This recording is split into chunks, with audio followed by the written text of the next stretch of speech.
In the glittering heart of New York City, where ambition is a currency and secrets are worth more than gold, one woman's gilded cage is about to become a battlefield. She was the pregnant wife of a billionaire, living a life of unimaginable luxury.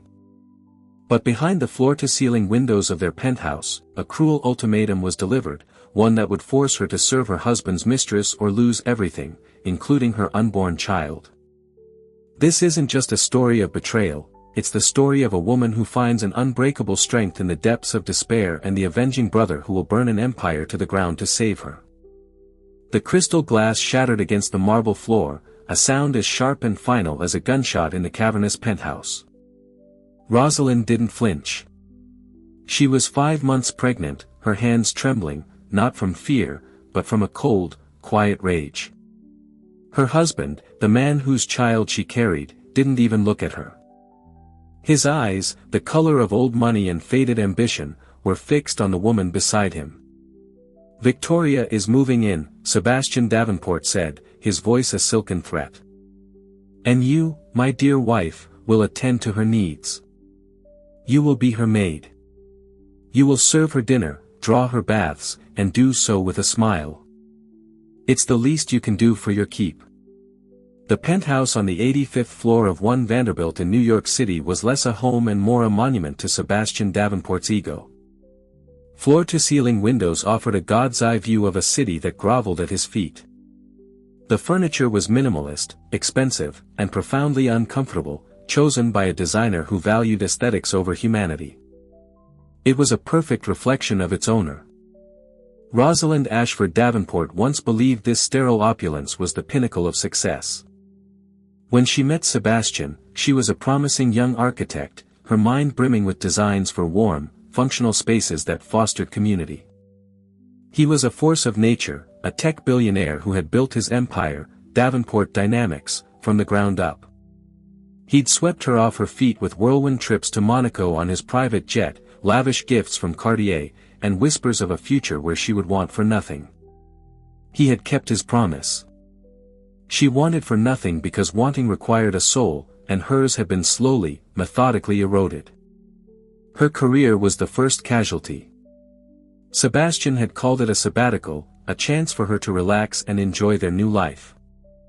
An architect of your talent shouldn't be burdened with clients, he'd cooed, while simultaneously ensuring any potential offers that came her way were politely and terminally declined. Her friends were next. He found fault in all of them, too loud, too poor, too ambitious. He isolated her with the precision of a surgeon until his voice was the only one she heard. Now pregnant with his child, his heir, as he coldly called it, isolation was complete. The penthouse had become her gilded cage, and Sebastian her keeper. The arrival of Victoria Beaumont was not a surprise.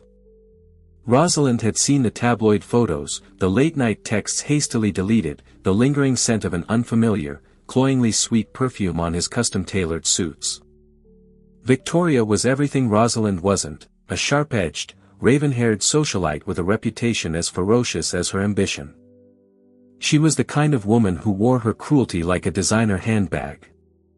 But the demand that followed was a new, breathtaking level of sadism. "Did you hear me, Rosalind?" Sebastian's voice cut through her stupor. He finally turned to look at her, his expression one of mild annoyance, as if she were a misbehaving pet. Victoria Beaumont watched from the plush, cream-colored sofa, a smug little smile playing on her perfectly painted lips. She took a slow sip of champagne, her eyes appraising Rosalind's slightly swollen belly with undisguised contempt. "You want me to serve her?" Rosalind's voice was a whisper, a fragile thing in the vast, silent room. "Precisely," Sebastian said, straightening his tie. "Victoria has certain standards, and frankly, with the staff constantly underfoot, it's a matter of privacy. You are here. You are not busy. It's a perfect arrangement."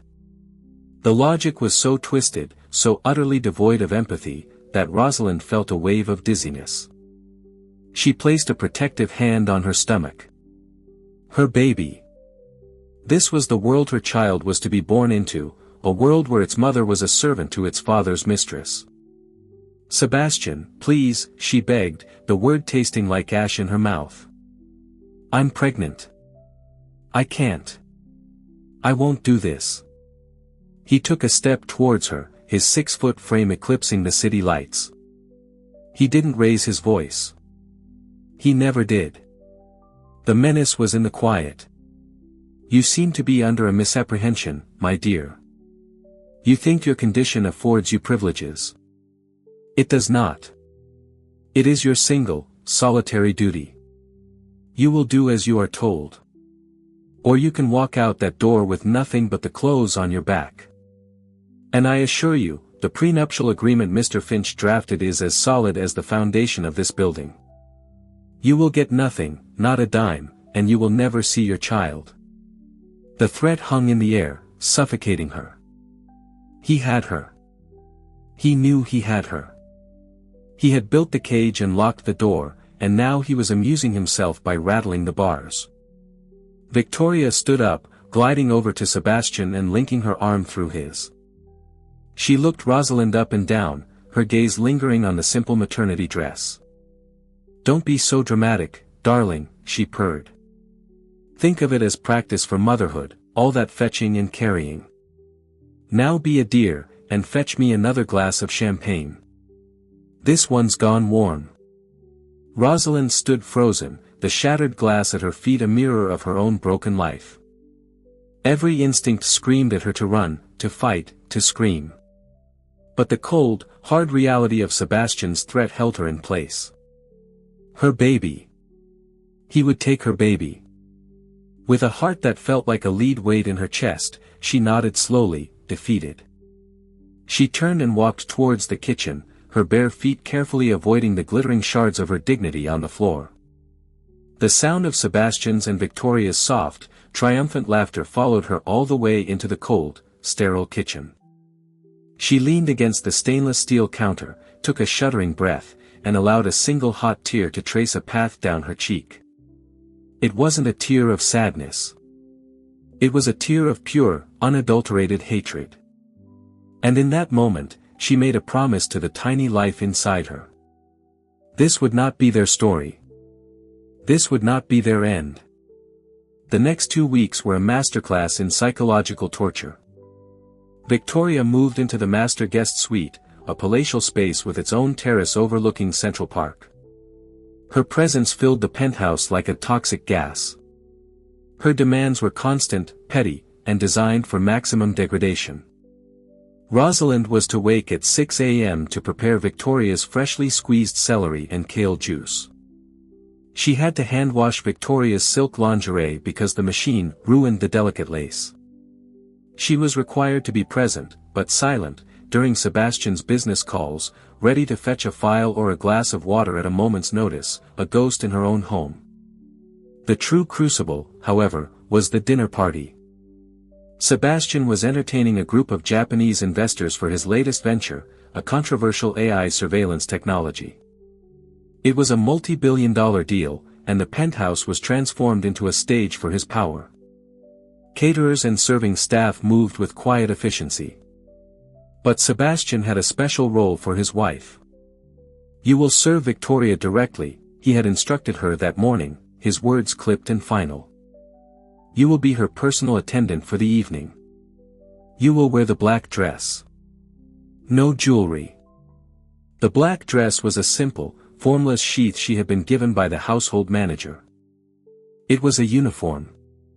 It was meant to make her invisible.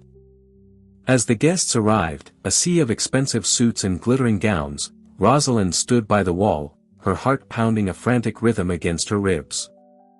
She watched Victoria, resplendent in a crimson gown that clung to her like a second skin, laughing and charming the investors. Sebastian was at her side, beaming, placing a proprietary hand on the small of her back. They looked like the power couple, the hosts. Rosalind was just part of the scenery. "Darling," Victoria called out, her voice carrying across the room. All conversation stopped. Every eye turned to Rosalind. "My feet are simply killing me in these heels. Be a dear and fetch my slippers from my suite, the embroidered ones." The request was trivial, but the public nature of it was a deliberate act of dominance. Rosalind felt a hot flush of shame creep up her neck. She nodded, murmured, "Yes, Victoria," and walked out of the room, the weight of a dozen pairs of eyes on her back. When she returned with the silk slippers, Victoria was seated on an ottoman, holding court. She extended a perfectly pedicured foot. "Well, don't just stand there," she said with a dismissive wave of her hand. Rosalind knelt, the fabric of her dress stretched tight over her pregnant belly as she bent down on the cold marble floor. Her hands trembled as she unbuckled the strap of Victoria's diamond-studded stiletto. The murmurs in the room were a low hum of discomfort and morbid curiosity. She could feel the investors exchanging glances, see the pity in the eyes of one of the caterers. As she slid the warm, soft slipper onto Victoria's foot, Victoria leaned in close, her voice a venomous whisper only Rosalind could hear. "This is your place now. On your knees. Don't you ever forget it." Rosalind rose, her face a pale, emotionless mask. She retreated to her spot against the wall, her entire body shaking. But the night's humiliation was far from over. During dinner, she stood behind Victoria's chair. When Victoria's wine glass was empty, Rosalind had to refill it. When a morsel of food fell on the floor, Victoria looked at her expectantly until she retrieved it. The main course was a lavish lobster thermidor. Victoria took one bite, made a face of theatrical disgust, and pushed her plate away. "Oh, Sebastian, darling, I can't possibly eat this," she announced loudly. "It's dreadfully overcooked." "Rosalind," she snapped, turning in her chair. "Go to the kitchen and have chef prepare me a simple arugula salad, lemon vinaigrette. And be quick about it." It was the final straw.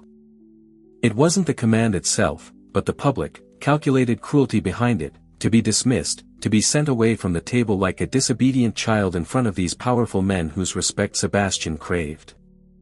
In the gleaming industrial kitchen, surrounded by the frantic energy of the catering staff, Rosalind finally broke. She placed the lobster dish on the counter and leaned against it, her breath coming in ragged gasps. The head chef, a kind middle-aged man named Jean-Pierre, looked at her with genuine concern. "Madame Davenport, are you all right?" She couldn't answer. The mask of composure she had worn for weeks was cracking. She saw her reflection in the polished steel of a refrigerator door, a pale, pregnant woman in a servant's dress, her eyes hollow with despair. This was not her. This was not the life she would give her child. The promise she had made to her baby echoed in her mind. "This will not be our story." Her estranged twin brother, Nathaniel. His face flashed in her memory. They hadn't spoken in over a year, not since the bitter argument they'd had just before her wedding. "He's a predator, Rosie," Nathaniel had warned, his eyes pleading. "He doesn't love you. He wants to own you." She had called him jealous and controlling, throwing his words back in his face. She had chosen Sebastian, and Nathaniel, respecting her choice but hating it, had stepped back. But he had given her a burner phone before he left. "For a real emergency," he'd said. "When you're ready to see the truth. No tracking, no calls logged to your name. Just for me." She had hidden it at the bottom of her knitting basket, a relic of a relationship she thought she had destroyed. Ignoring the chef's concerned questions, Rosalind walked out of the kitchen, not back to the dining room, but down a service corridor. She moved past laundry rooms and storage closets until she found a small, empty staff locker room. Her hands shook violently as she pulled the old, cheap phone from her pocket, her fingers fumbling with the buttons. She had one call, one lifeline. She prayed he would answer. The phone rang once, twice. "Rosie?" His voice. It was deep, calm, and instantly familiar. It was the sound of home. It was the sound of safety. A sob, thick and guttural, tore from her throat. "Nate," she choked out, collapsing onto a small bench. "Nate, you were right. You were right about everything. Please. You have to help me. He's going to take my baby." The silence on the other end of the line was not empty. It was heavy, dense, and terrifying. It was the sound of a storm gathering force just over the horizon. When Nathaniel finally spoke, his voice was transformed. The warmth was gone, replaced by something arctic and lethally calm. "Where are you? Give me the address. I'm coming. And Rosie, tell me everything he has done to you. Every last detail." Nathaniel Ashford was the quiet force to Sebastian Davenport's roaring fire. Where Sebastian built his empire on aggressive acquisitions and ruthless market manipulation, Nathaniel built Aurora Innovations on brilliance and foresight. His company led the world in sustainable energy technology and ethical AI development. He was just as wealthy as Sebastian, arguably more so, but his name appeared on patents and in scientific journals, not in the gossip columns. He was the invisible titan, the man the loud billionaires feared because they couldn't comprehend his motives. The phone call from his twin sister shattered the meticulous calm of his world. He sat in his minimalist office in San Francisco, a stark contrast to Sebastian's opulent prison. The plans for a new fusion reactor prototype were spread across his desk, but he saw none of it. All he could see was an image of his sister, pregnant and kneeling at the feet of another woman. The rage that filled him was a cold, precise thing. It wasn't the hot, explosive anger of a bar fight.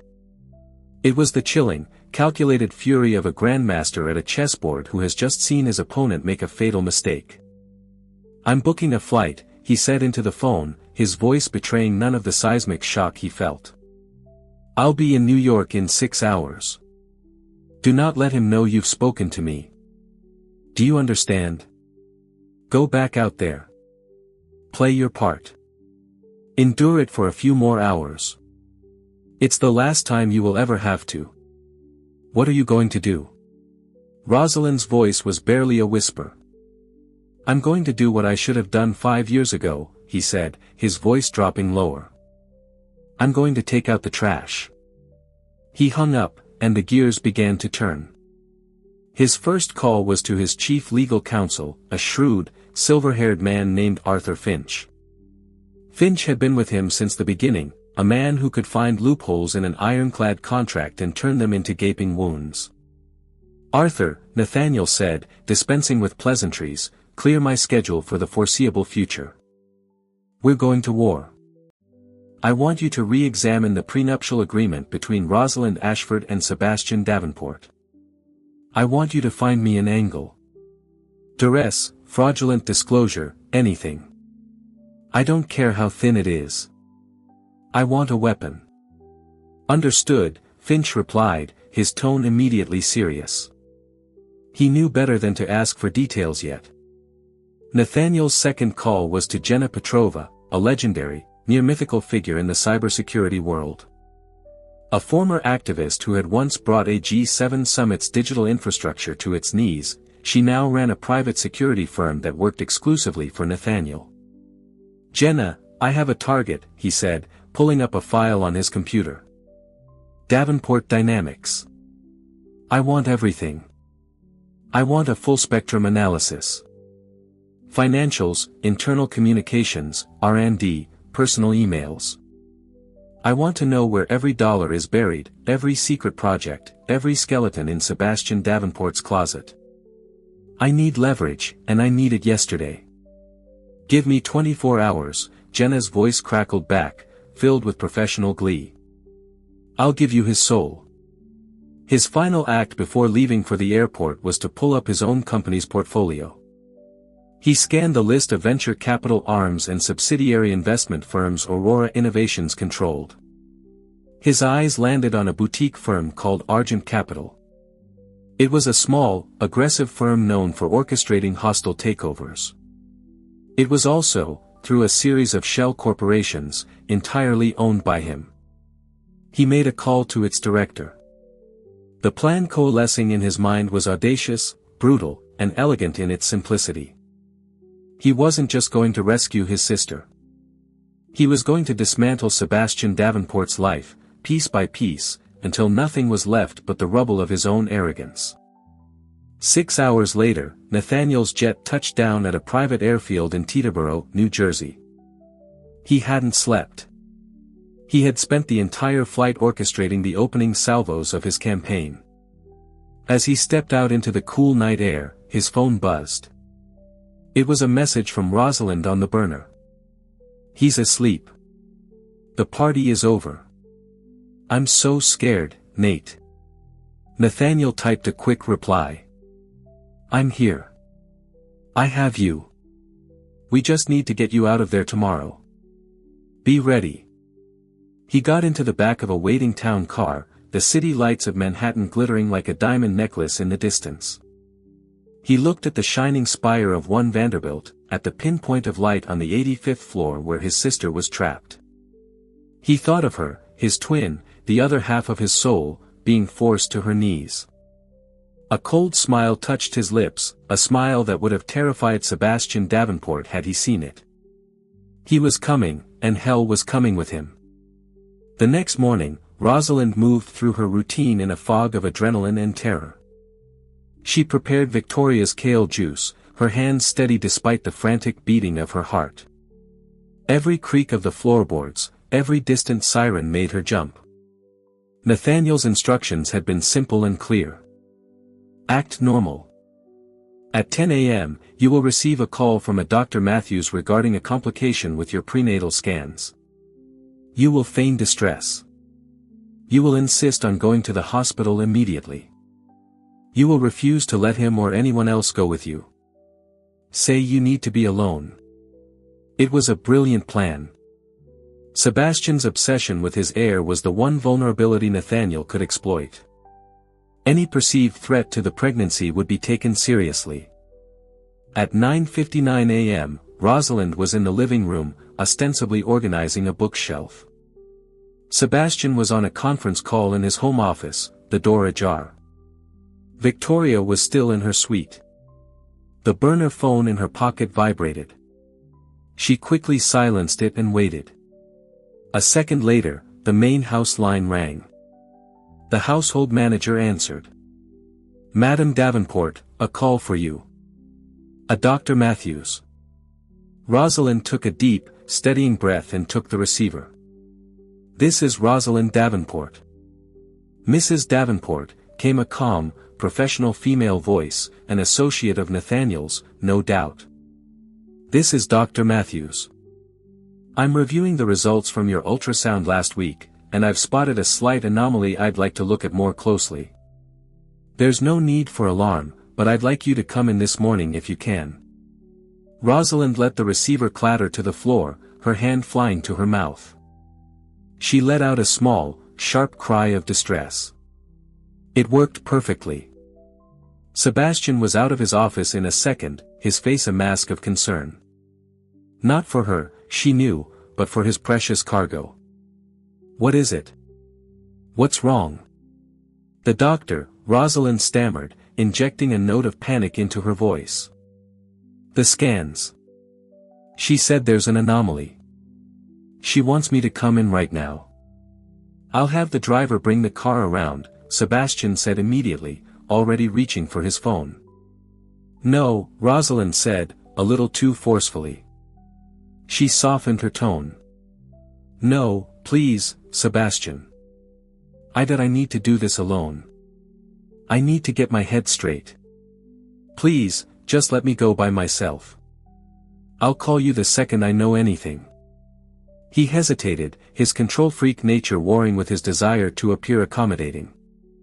"Fine," he conceded, "but you will text me when you arrive, when you see the doctor, and when you leave. I want constant updates." "Of course," she whispered, looking at the floor.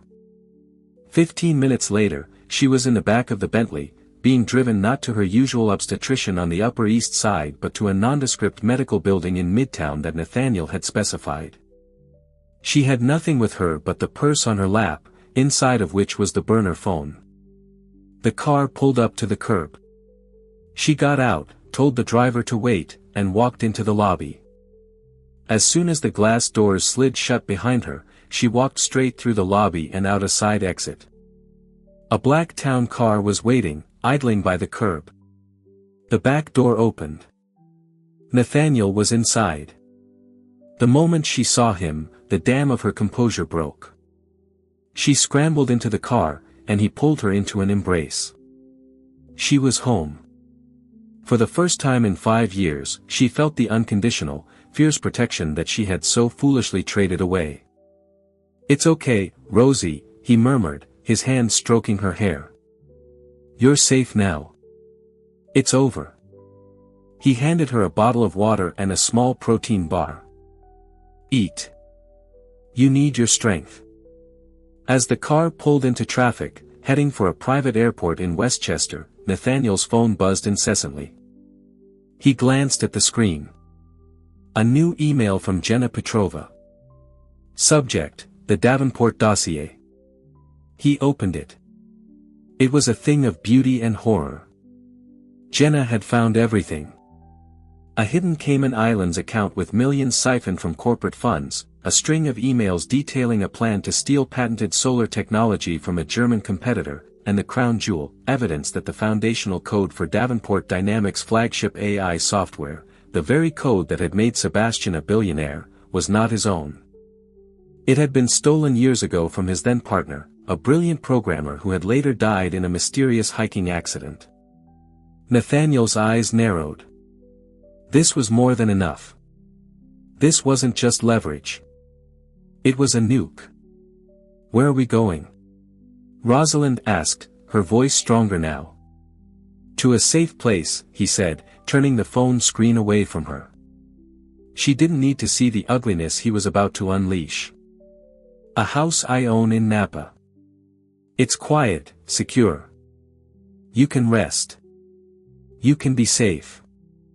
I have doctors on standby to make sure you and the baby are healthy." "And Sebastian?" Nathaniel looked out the window at the city skyline. "Sebastian is about to have a very, very bad day." Back at the penthouse, Sebastian was pacing, his anger growing with every passing minute. An hour had gone by. No text, no call. He had called her doctor's office, only to be told Dr. Matthews was a fiction and they had no appointment for Rosalind. He had called his driver, who confirmed she had entered the building but never came out. She had run. His first feeling wasn't worry, but incandescent rage. How dare she? How dare his possession defy him? He was about to call his head of security and put the entire city on lockdown to find her when his own phone rang. It was his chief financial officer. "Sebastian, we have a problem," the CFO said, his voice strained with panic. "A massive block of our shares is being bought up through an anonymous fund. The market is spooked. The stock is down 12% in the last hour. We're on the verge of a panic sell." Sebastian felt a cold knot of dread in his stomach. This was a coordinated attack. It was too precise, too aggressive to be a coincidence. As he was trying to process the financial assault, an alert popped up on his laptop. It was from the Wall Street Journal's top investigative reporter. "Mr. Davenport, we have received a credible tip with supporting documents regarding the provenance of your company's core AI algorithm. We are running a story in tomorrow's edition. Would you care to comment?" The walls were closing in. This wasn't just a bad day. This was a demolition. And he had absolutely no idea who was holding the detonator. The first 24 hours of Rosalind's absence were chaotic for Sebastian. His fury at her disappearance was quickly eclipsed by the sheer terror of the assault on his empire. The stock price of Davenport Dynamics was in freefall. The anonymous buyer, identified only through opaque filings as Argent Capital, continued to devour shares, triggering a wave of panic selling among smaller investors. His frantic calls to the heads of major investment banks were met with cool, non-committal responses. The sharks smelled blood in the water. Then the Wall Street Journal story broke. It was a masterpiece of investigative journalism, meticulously detailing how the core code of his celebrated Odyssey AI was virtually identical to a project developed by his late partner, a man named Kevin Rourke. The article included damning email fragments and quotes from former colleagues who had long suspected foul play. The narrative was explosive. Sebastian Davenport, the self-made tech visionary, was a fraud and a thief who had built his fortune on a dead man's work. The fallout was immediate and catastrophic. The board of directors called an emergency meeting. Key executives, seeing the writing on the wall, began quietly updating their resumes. Government regulators from the SEC announced a formal investigation into both the stock manipulation and the intellectual property theft allegations. In the penthouse, the atmosphere was thick with paranoia. Victoria Beaumont, who had initially reveled in Rosalind's absence, was now a nervous wreck.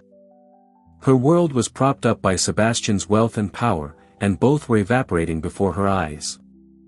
"What is happening, Sebastian?" she demanded, pacing the living room, her voice shrill. "My Amex was declined at Bergdorf's.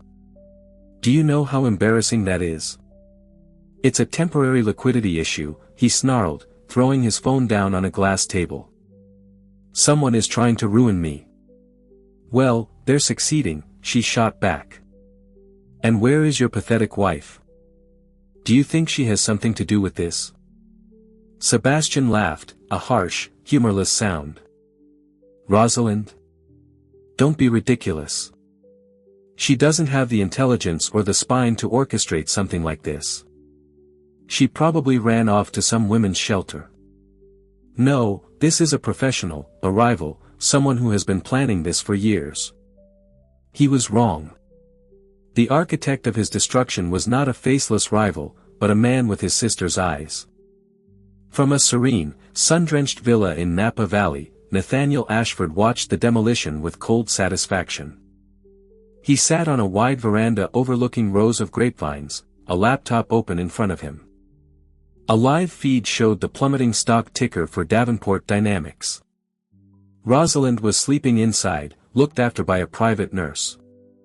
The color had returned to her cheeks, and the haunted look in her eyes was beginning to fade.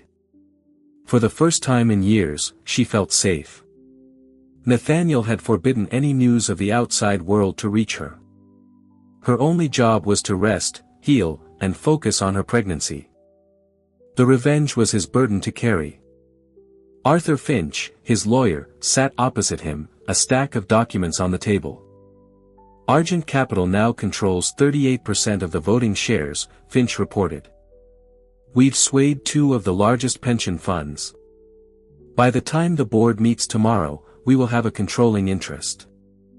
The company will be his in name only. And the SEC investigation? Nathaniel asked. Jenna's anonymous tip was very thorough, Finch said with a thin smile. They have the Cayman account numbers. They have the internal memos about the German patent. With the public pressure from the Rourke story, they'll have no choice but to file charges. At best, he's facing massive fines and a lifetime ban from serving as an officer of any public company. At worst, he's looking at jail time. Nathaniel nodded slowly, his gaze distant. This was the methodical destruction he had envisioned. But it wasn't enough.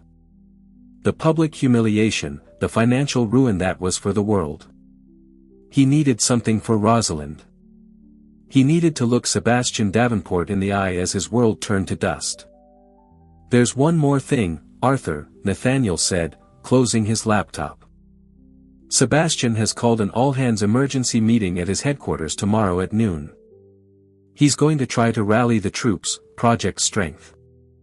I want to be there. Security will never let you in, Finch cautioned. They will, Nathaniel replied. Because you're going to call their general counsel and inform them that the representative for Argent, their new majority shareholder, will be attending. Get me a visitor's pass under my own name. He wanted Sebastian to see him. He wanted him to stand on his stage, full of bluster and arrogance, and then watch as the ghost of his sins walked into the room to pass judgment. The empire had crumbled. Now it was time for the king to fall. The main atrium of the Davenport Dynamics headquarters was a modern-day coliseum, a four-story cathedral of glass and steel built to deify its emperor. On any other day, the space hummed with the energy of ambition and innovation. Today, it was a tomb. Hundreds of employees stood clustered in nervous groups on the polished concrete floor, their faces a gallery of anxiety. They had been summoned by their leader, the great Sebastian Davenport, for an emergency all-hands meeting. They had come seeking reassurance, a lifeline in the middle of the corporate hurricane. What they were about to witness was an execution. Sebastian stood on a raised platform, a lone figure against a backdrop of a massive, dark screen that usually blazed with the company's triumphs. He looked thinner, the skin stretched tight over his sharp cheekbones, but his eyes burned with a defiant, feverish light. He gripped the sides of the lectern, his knuckles white. He was a king, addressing his subjects from the walls of a besieged castle. "Team," he began, his voice amplified by the state-of-the-art sound system, echoing with practiced confidence. "I know you're scared. I know you've read the lies, the slander. You've watched our stock price assaulted by shadowy forces. You've been told that everything we have built together is a house of cards." He let the words hang, pacing the stage like a cornered predator. "They want you to believe that. The jealous rivals, the cowardly short sellers, the so-called journalists who profit from tearing down greatness. They have launched a vicious, coordinated attack, a campaign of misinformation designed by our enemies to break our spirit and bring this company to its knees." He leaned into the microphone, his voice dropping to a conspiratorial, intimate tone. "But they have made a grave error in judgment. They have mistaken a storm for an apocalypse. They have forgotten who we are. We are Davenport Dynamics. We are the innovators, the dreamers, the ones who build the future. This is not a crisis. It is a test. A test of our loyalty, our strength, our resolve. And we will not fail." A smattering of uncertain applause broke out, more from reflex than genuine conviction. For a moment, it seemed his charisma might just be enough to hypnotize them one last time. It was in that moment that the monumental glass doors at the far end of the atrium hissed open. The sound cut through the applause, silencing it instantly. Every head turned. Framed in the doorway was a man who seemed to absorb the light around him. He was of average height, dressed in a simple, impeccably tailored dark gray suit, but he moved with an unnatural calm and purpose that was utterly magnetic. He didn't rush. He didn't swagger. He simply walked, his footsteps making no sound on the vast floor, his gaze locked on the man on the stage. A ripple of confusion went through the crowd. Who was he? He carried no badge. He was not a face they recognized from the executive floors. Yet the two security guards at the door simply stood aside, their expressions stony, as if they knew they were powerless to stop him. Sebastian faltered, his speech dying on his lips. He squinted at the approaching figure, a flicker of annoyance crossing his face. "Security," he snapped into the microphone, his voice tight. "This is a private, company-wide meeting. Please escort this gentleman out." The man did not stop. He continued his silent, inexorable advance down the central aisle, the sea of employees parting before him like water. He came to a halt directly at the foot of the platform, forcing Sebastian to look down at him. The entire atrium held its breath. "You speak of faceless enemies, Mr. Davenport," the man said. His voice was quiet, yet it carried with chilling clarity to every corner of the room. "No microphone needed. Allow me to give your enemy a face. My name is Nathaniel Ashford." He paused, letting his name settle. It meant nothing to Sebastian. Not yet. "I am the managing partner of Argent Capital," Nathaniel continued. A collective gasp went through the atrium. Argent Capital, the name of the phantom firm that had disemboweled their company's stock value. This wasn't an intruder. This was the commander of the invading army. Sebastian's face, already pale, turned a ghostly white. The lectern seemed to be the only thing holding him upright. I don't know who you are," he stammered, his bravado shattering like glass. "You have no right." "Oh, I have every right," Nathaniel interrupted, his voice turning to ice. He gestured to two men who had entered silently behind him and now stood at the back of the room, his lawyer, Arthur Finch, and a grim-faced federal marshal. "As of 9 a.m. this morning, Argent Capital, and by extension, control 51% of this company's voting shares. My first act as the new majority shareholder is to inform you, in front of all these good people whose livelihoods you've jeopardized, that your resignation is accepted, effective immediately. My second act will be to hand over a full server's worth of evidence to the SEC to aid in their investigation of your numerous fraudulent activities." He took a single step closer, and the space between them crackled with tension. "But this was never just about business, Sebastian. This is personal. This is a debt being collected." The confusion on Sebastian's face deepened. "Personal? I've never met you in my life." "No, you haven't," Nathaniel affirmed, his eyes narrowing. "But you met my sister. You married her. You took her into your home, and you tried to extinguish her light. You thought she was weak, a possession you could isolate and control. You belittled her intelligence. You sabotaged her career. And when she was at her most vulnerable, carrying your children, you subjected her to the most vile, sadistic humiliation." Recognition, followed by sheer, unadulterated terror, finally dawned in Sebastian's eyes.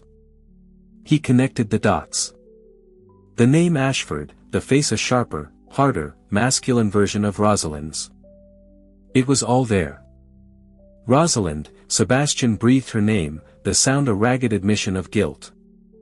"Don't you speak her name," Nathaniel snarled, his voice a low, dangerous growl. The calm facade cracked, revealing the furnace of rage beneath. "You forced her to kneel. You made her a servant in her own home. You threatened to take her babies from her. You made one catastrophic, unforgivable miscalculation, Sebastian. You assumed she was alone." He looked up, his gaze like a physical blow, and delivered the final, devastating truth. "Rosalind Ashford is my twin sister." The revelation detonated in the silent room. The puzzle pieces snapped into place for every single employee. This wasn't a corporate raid. This was a reckoning. This was an act of biblical justice, orchestrated by a brother for his sister. Sebastian staggered back, his hand flying to his chest as if he'd been shot. It all made sense now. The surgical precision of the attack, the bottomless resources, the relentless pace. It was all for her. "You built your empire on a dead man's code," Nathaniel continued, his voice regaining its lethal calm as he listed the charges for the stunned audience. "And I have burned it to the ground for what you did to her. You are finished, Sebastian. You have nothing, no company, no reputation. Your mistress boarded a flight to Geneva 3 hours ago. And as of this moment, you have no freedom." On cue, as if summoned by the words themselves, the federal marshal began his own slow walk down the aisle. He ascended the steps to the stage, the metallic sound of his shoes echoing in the silence. He held up a pair of handcuffs. "Sebastian Davenport, you are under arrest for securities fraud and wire fraud." Sebastian stared, utterly broken. He looked from the gleaming steel of the handcuffs to Nathaniel's unforgiving face, and in that moment, he finally understood. He hadn't been defeated by a rival CEO or a market fluctuation. He had been destroyed by a quiet, pregnant woman he had deemed worthless, and by the love of a brother he never even knew existed. As the marshal snapped the cuffs around his wrists, the sound clicking with an air of profound finality, Sebastian Davenport was no longer a billionaire or a titan of industry. He was just a man who had made the fatal mistake of underestimating his victim and the avenging angel who stood in her shadow. The passage of a year can feel like a lifetime. In the sterile, time-diluted world of a federal correctional institution, it was an eternity of regret for Sebastian Davenport. Stripped of his custom suits, his power, and his freedom, he became a cautionary tale whispered in boardrooms, a synonym for hubris and spectacular downfall. But the real story, the one that truly mattered, wasn't unfolding in courtrooms or business pages. It was in a quiet, sunlit house nestled in the rolling hills of Napa Valley, a place where the air smelled of jasmine and new beginnings. Rosalind Ashford, the name felt like a deep, clean breath after years of suffocation, was the center of this new universe. In her arms, she held her world, Nathaniel and Olivia. The twins, born healthy and strong, were her anchors and her wings. Her new home was a testament to her rebirth. She had designed it from the ground up, a beautiful, sprawling space of warm cedar, cool stone, and enormous glass walls that blurred the line between inside and out. It was a house built for laughter, for scraped knees, for sunlight and living, not for sterile display. Her new firm, Ashford & Associates, was thriving, specializing in creating beautiful, empowering spaces for women's shelters and community centers. She was using her hard-won freedom to build cages with open doors. This evening, she sat with her brother on the wide stone porch, the sky above them streaked with the violet and gold of a California sunset. Each of them held a sleeping baby, swaddled and content. "A letter came today," Rosalind said quietly, her eyes on the darkening hills. "From the prison." Nathaniel's posture stiffened instantly. "What did the bastard want?" "What you'd expect," she said, a faint, wry smile touching her lips. "Remorse, atonement, a picture of the children." She nodded towards the living room, where a fire was crackling merrily in the hearth she had designed. "I threw it into the fire, unread. He doesn't get to have a single word in our lives, not even on paper." She shifted Olivia in her arms, stroking the baby's soft cheek. "He isn't their father, Nate. A father is a protector, a source of strength and unconditional love. He's just a donor of damaged DNA. You," she said finally, turning to look him in the eye, her own gaze clear and fierce. "You are the one who shows up. You are the one who loves them without condition. You're the man they will look up to. You are their family." Tears welled in Nathaniel's eyes as he looked at the two tiny, perfect faces, his niece and nephew. He had burned down an empire for his sister, but what rose from the ashes was so much more valuable. A family, whole and unbroken. A future, not as an escape from the past, but as a deliberate and beautiful creation of their own design. A legacy of strength, love, and resilience they would build for these children, one warm, sunlit day at a time. That was the incredible story of Rosalind Ashford's journey from a gilded cage to a life of freedom and strength. It's a powerful reminder that the most opulent settings can hide the darkest forms of abuse, and that true wealth lies not in money or power, but in courage, family, and the will to reclaim one's own life. Rosalind's story shows us that even when all hope seems lost, a single call for help, a single act of bravery, can ignite a fire of justice that can burn down even the mightiest of empires. It proves that a person's true worth is not determined by who they are married to, but by the strength and resilience they find within themselves. If Rosalind's harrowing tale of survival and her brother Nathaniel's epic quest for justice moved you, please take a moment to support our channel. Hit that like button to let us know you want more stories like this. Share this video with someone who needs a reminder of their own strength. And most importantly, click subscribe and turn on notifications so you never miss a single story of triumph over tribulation. Thank you for watching, and we'll see you in the next story.